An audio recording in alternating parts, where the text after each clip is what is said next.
14 জুলাই বাড়ির দেওয়ালে উচ্ছেদের নোটিশ টাঙিয়েছিল রেল কর্তৃপক্ষ। 18 জুলাইয়ের মধ্যে এলাকা খালি করার নির্দেশ ছিল ওই নোটিশে, যা দেখে আতঙ্কিত হয়ে পড়েন শিয়ালদা হাসনাবাদ শাখার করেয়া কদম্বগাছি রেল স্টেশন সংলগ্ন এলাকার বাসিন্দারা। আতঙ্কিত বাসিন্দাদের পাশে দাঁড়ায় বিভিন্ন রাজনৈতিক দল।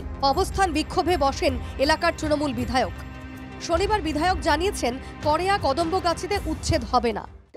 দেখুন, আমরা রেলের সঙ্গে কথা বলার আমাদের দরকার নেই। আমরা প্রশাসনিক লেভেলে আমাদের মুখ্যমন্ত্রী মমতা বন্দ্যোপাধ্যায়, কাকুলি ঘোষ দস্তিদার সাংসদ, তেনারা কথা বলছেন। ডিএম অটোমেটিক রেলকে জানিয়ে দিয়েছেন। আমরা রেলের সঙ্গে কথা বলতে যাব না। আমরা নিশ্চয়ই তাদের পাট্টার ব্যবস্থা করব, সেই পথে চলছে। উচ্ছেদ হবে না, এই খবর জানতেই খুশি করেয়া কদম্বগাছির বাসিন্দারা। আশ্বাস দিচ্ছেন যে আর ভবিষ্যতেও কিছু হবে না।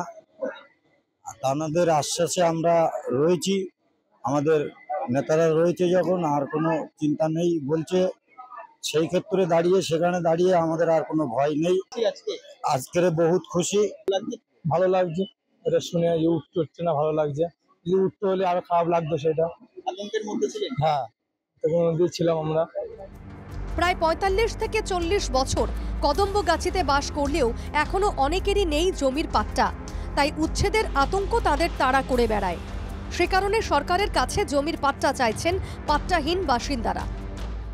আমরা দাবি রাখবো সরকারের কাছে, যাতে আমরা গরিব মানুষ খেটে খাই, তাদের যাতে পাট্টা হয় বা অন্য বিভিন্ন সুযোগ সুবিধা হয়, সেই দিকে যেন সরকার আমাদের প্রতি নজর রাখে।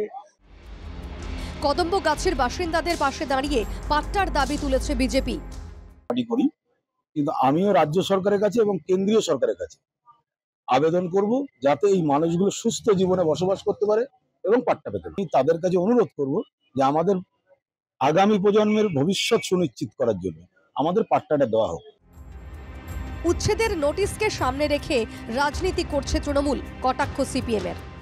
এখানে শাসক দলের লোকজন তারা প্রতিনিয়ত মানুষকে নিয়ে বলতে চাইছে যে উচ্ছেদ হতে পারে, আমরা ঠেকাচ্ছি। আসলে উচ্ছেদের কোনো প্রশ্ন নেই, উচ্ছেদ হওয়ার কথা ছিল, কিন্তু সেই উচ্ছেদ আমরা তথ্য তাদেরকে সাবমিট করার পরে আপাতত উচ্ছেদ হচ্ছে না। আমরা প্রশ্ন রাখতে চাই শাসক দলের কাছে যে উদ্বস্তু দপ্তরটা আজকাল তুলে দেওয়া হলো। উচ্ছেদ হবে না, এই আশ্বাসে আপাতত স্বস্তিতে করেয়া কদম্বগাছির বাসিন্দারা। তবে উচ্ছেদের এই আতঙ্ক পাকাপাকিভাবে দূর করতে তারা চাইছেন জমির পাট্টা। বারাসাত থেকে দীপঙ্কর ভৌমিকের রিপোর্ট, এনকে টিভি বাংলা।